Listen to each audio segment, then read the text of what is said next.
A few short comments, if I may. Regarding unconditional income, we think that this is just like migration, just like the elderly, just like food, water. This is a typical integrated interdisciplinary challenge that can only be appropriately managed through new global governance that is coordinated, holistic, interactive, bottom-up, top-down, integrated interdisciplinary governance that in turn requires integrated interdisciplinary education. Now, regarding Europe, Europe has indeed an enormous potential, but it is ruining its chances because of its inability to integrate. An enormous amount of money, energy, and time is wasted because of fragmentation, lack of long-term vision, and chronic internal dysfunctions. And lastly, regarding democracy. Well, democracy, I mean, as long as the human being lives in a conceptual maze, democracy shall necessarily lead to division and conflict, certainly not peace. So freedom of democracy, freedom of expression is in fact freedom to express the conceptual maze. So I think this is an essential issue to consider.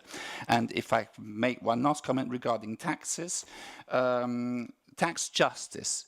Well, we are working on another suggestion. It is a question of good citizenship and national solidarity to pay for taxes, provided that this solidarity works both ways. If the citizen should have the constitutional and legal right to question his obligation to pay for taxes, if his elementary right to well-being, quality of life is not respected by the state. Thank you. I have two questions. The first is whether there is any form of support or what kind of advice there would be for people who are interested in running experiments or trials of the basic income on a local level. And the second is that what I notice about the discussion about a basic income is that it will be provided by the state. And actually, I'm kind of curious, what are some thoughts on basic income schemes provided by local initiatives or local groups? I agree. There is a great need to ensure that that people can make use of their human rights, and especially right now in the society that economically kind of divides people. And of course, people need this basic income in order to satisfy their basic needs.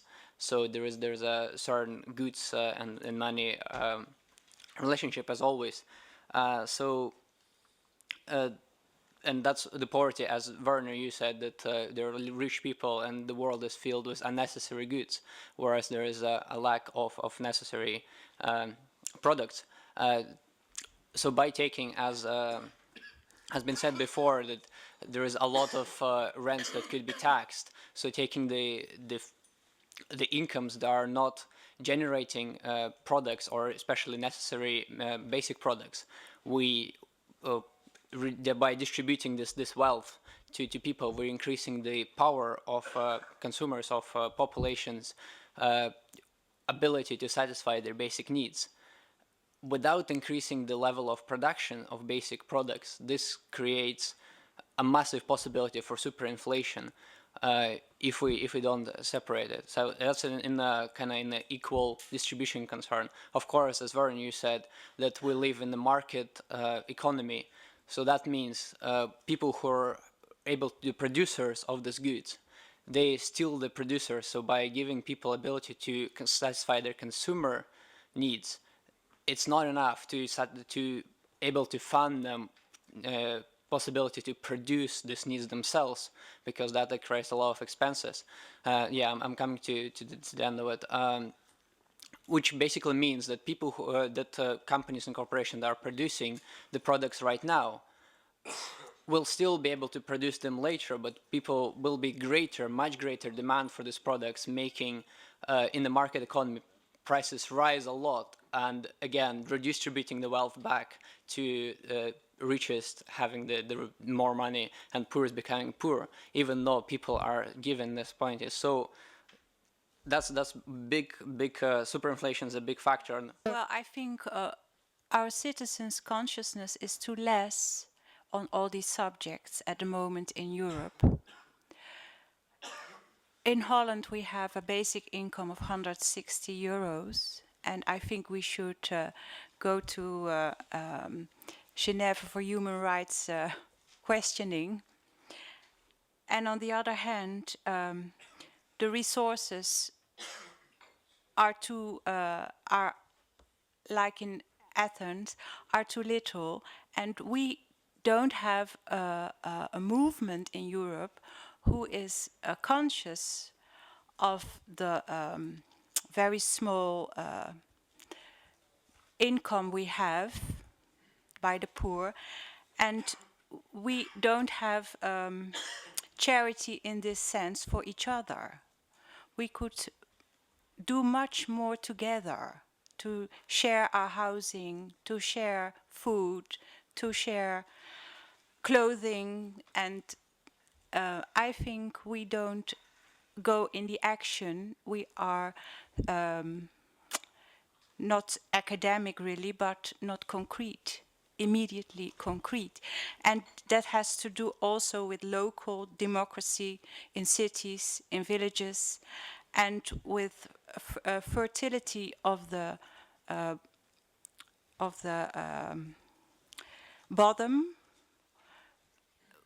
when we could gain ecological resources in the cities and in the villages for the people who are living there, generating food and energy, we could be very practical. There's one aspect that I think I haven't heard today at all, which is the role of technology in this whole debate. Because technology is a key contributor to the economic production that would enable universal basic income. And I haven't seen any comment about the role of technology, certainly the future of what technology will bring us, and also about the models that distribute the proceeds of technological process. And I'm thinking also about the debate between intellectual property and open source and Creative Commons. I was wondering if you were going to address that. Colleagues, my name is Ivan Danilov. I am representative of Russian civilization here. All three civilizations of the world, West, East and Russian civilization, have some meaning of life. So our central meaning of life in short form is people become human. The basic income initiative for me is a good base to give opportunity people to achieve this goal. So, but this is not self-sufficient base for that. So my question is how you can help people become human. Thank you. Well, there are many things, and there were some questions and comments that are not questions. So yeah, I'll try to be short, and we will have plenty of time. Yeah, of course, basic income is not self-sufficient, and this is why I was claiming that we need to conceive it as part of a package of measures, including many other public policies, consolidating positions from which we can choose what to do with our lives. I think this has to do with democracy. So in this sense, I'm very much in keeping with the Russian spirit. We have to be more concrete, that's true. But we are being concrete in many ways. Before, we have been mentioning the Citizens Initiative, and we can mention plenty of initiatives, not only talks, but also grassroots movements, social movements in many countries. I mean, I can tell you about Spain. There are going on plenty of things. Also a Citizens Initiative, we can talk about that if you want. But in general terms, I think, and to go back to Guy, I mean, this idea of the precariat, I mean, I think we are in a preconscious moment in which many people that think or used to think that we're in a safe situation start to realize, I'm one of those, I'm working in academia and so on, and in principle this is a safe place, but I'm very well aware that I can follow into real precariousness easily. I mean, there are many conditions for this to happen, and I think people are say their awareness of this fact, of the fact that we all, or many of, not the 99%, but many of us belong to this precariat, is something that is helping nourish some of those social movements that are out there.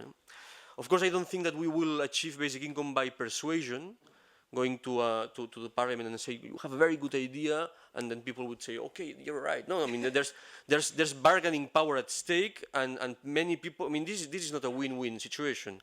I mean, some people might lose bargaining power if we have basic income. I think we should understand that. Otherwise, this is a story that doesn't have a relation with reality. And therefore, we must make the proper coalitions, very broad coalitions, but proper coalitions, and work a lot on that.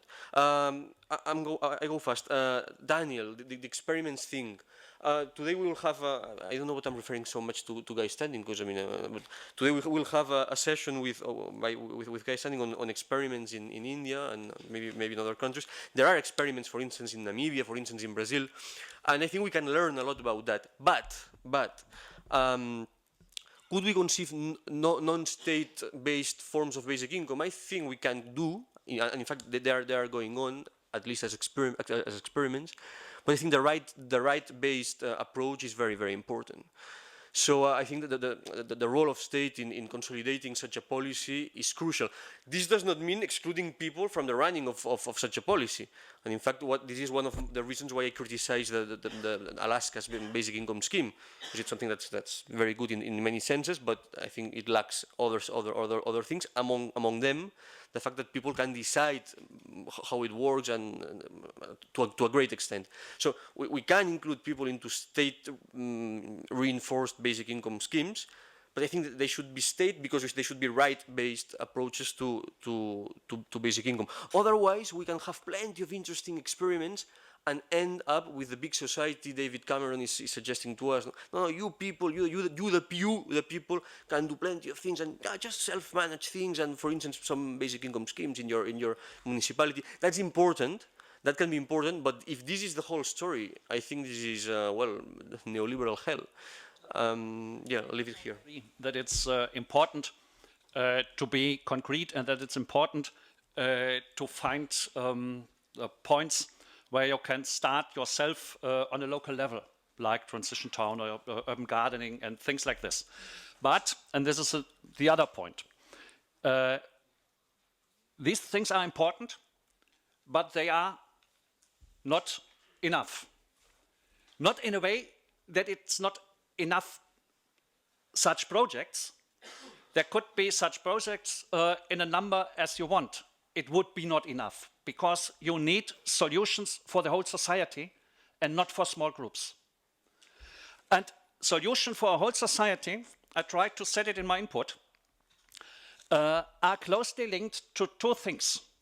The one is the practice of the people has to go on that, what we in German call Aneignung. I tried to translate it in English with assume the means of your living. Take what you need, whether it's legal or not. Take what you need when you do not have what you at last need. Like people in Latin America, take the land and occupy it. Like people in Southern Europe, take the houses and occupy them. And we have to develop much more movements like this, taking the needs they need. This is the one thing. And the other thing, this has been closely linked with a political debate in which way we want to live. What are the goods and services we need for a good life for everybody, so that not the strongest take what they get and the weakest get nothing. We need a political debate which structures of society we want. It's necessary, and this is very practical, to debate what structures we want in a society, to decide what structures we want, and to build them ourselves. So yeah, building on the two last contributions, and answering a couple of questions also on what happens at the local level and on the change of culture and sharing more. I agree with what David just said, that it's part of a bigger set. So to answer your question, I don't know personally some very radical experiences that go all the way to basic income, because I think that if it's local, it's very difficult. You are still in a context where it's a market economy, so it's very difficult. I think that's why I believe it's important that we act at the European level, and even though we may not have yet experiences of what it would be like going all the way, we have lots of initiatives and struggles everywhere in Europe fighting for, you mentioned the transition towns, there are the integral cooperative in France and Spain. There are lots of struggles for common goods, anti-fracking, anti-gold mining, etc. So all these go in the same direction, but very often don't connect enough. So I think very concretely, that's the next step now. It's to bring all these people together in the wealth of initiatives and put pressure from the bottom, and also have allies inside decision-making structures. And to me, this is the way, and the European level would be a first start. I'm Raphael de Gerlache. Oh, sorry. Do you mind? Just Belgian citizen. I would like to try to answer to the technology issue mix versus the, I would say, quantitative easing permitting the emission of this charge for the national budget as a state. Why don't we consider the creation of money at the back of all those issues? And how about the complementary currencies imagined by Bernard Lietard and all those guys from the challenging the real money or not real money? Why don't we create our own money and just impose to the budget this weight in the real economy? Okay. Hello, my name is Kania Sunso. I am a contributing writer for the Institute of Ethics and Emerging Technology. I am active in the Pirate Party in the Netherlands, and I am a member of the Basic Income organization in the Netherlands. I have been arguing for basic income since 2006 online in various forums, and I've noticed of late when I raised the topic of basic income, especially American libertarian, what I call proprietarian circles, an immediate angry, vicious response is that once you nationalize resources to create a basic income, the automatic consequences of what they say is you steal their stuff. So it's theirs, and if the taxman cometh, they are going to defend themselves whatever means possible. I don't agree with them. I'm in favor of a basic income, but I do see a point there is if we are going to nationalize collective resources for the generation of a basic income by whatever means, and there are various means possible, we have to contend with the fact that, well, arguably right-wing or otherwise conservative, whatever you want to call it, elements in society are going to put up a really nasty fight.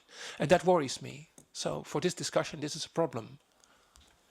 Who is paying the European alternatives? And who is paying attack? We're financed, so we don't receive structural financing. We're financed for projects. So it depends. We are co-financed on many projects by some programs of the European Commission, and then co-financed, for example, by the Mercator Foundation, Open Society Foundation. It depends on the projects. But we can discuss details, don't know.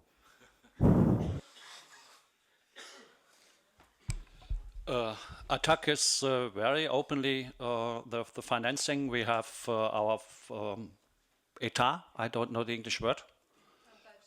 Sorry? Budget. Our budget, of course. We have our budget in the internet. You can look it on our website, www.attack.de. And about it's in the moment by an amount of 1.3 million euro a year, and there are some thousands, some 10,000 more than a million that come from our members and small donors. That means gifts from 10 up to 50 euro a month by about 15,000 people. No, but I would like to add some. I know that that was not a question. I want to react to or to comment on the libertarians and the, how do you say, the propertarians. Yeah. I think we have good news. We have arguments on that, and in fact, it's their arguments. I mean, John Locke said that private appropriation of external resources is fair. We can accept that if you leave as much and as good to others. If you don't do that, which is the history of capitalism, if you don't do that, you as a polity have the right, on libertarian terms, even also on socialist and whatever you want, but on libertarian grounds, you can say that you have the right and the obligation. The state has the obligation to repair that unfair private appropriation and then distribute assets between all those people who have been dispossessed by those people who did this initial appropriation that is not that was not fair, because it left it didn't leave as much and as good to others. So I think we can work on that direction when we have this kind of discourse, and in the end, think of what people like Casassas explained to us. I mean, taxation is not something aimed only at building more equal societies. It is thought for that. But taxation are a necessary condition for freedom. Now, for freedom for everyone. If we are democrat people, not from the Democratic Party, but we are for democracy. We need to understand that everyone should be enabled to pursue his or her life plans in an autonomous way with her people, etc. And in order to do that, you need to be empowered through a package of resources, including basic income and other things. And this is needed, and this is fair, because it comes from a common box where we have resources that we got from this taxation that is fair, because some people did an initial private appropriation that didn't respect a very important proviso. I want to say that I agree 100% with you, David. And I say that I agree with you 100% with what you said. And the other thing that happens in my country, in Greece, is that very often the government tries to sell the idea of privatization like an opportunity for the creation of more jobs. And this is something that they do in purpose. They don't see they don't care about people. They just sell this idea of more jobs in order to privatize everything, gold mines and all the materials, oil, petrol. So I don't know how we can fight this. It's difficult because the media play an important role in all countries, I believe, but something that we have to be careful. I agree with you, especially because the people in Greece and in Portugal, the countries most shocked by the crisis, did their fights. They fighted these wrong policies for years and years, and they did not succeed. Because of this, I think it's very, very hard and necessary thing to do for the people and the movements in the rich countries and in the countries who are on the winning side of the crisis, like Germany in the moment. Because of this, we built up in Germany the Blockupy movement with the blockade of the European Central Bank in Frankfurt. We did it twice last year and the year before, and we will do again this year. There will be Blockupy protests and European protest week from the 15th to the 25th of May this year. The Greece movements will not, most of them will not take part in this protest week, because there are elections on the 25th, and it's not allowed to do street protests in Greece 2 weeks before for the elections. But in the other countries there will be. Here in Brussels will be a blockade of the European business meeting on the 15th of May, and I invite everybody to take part in this.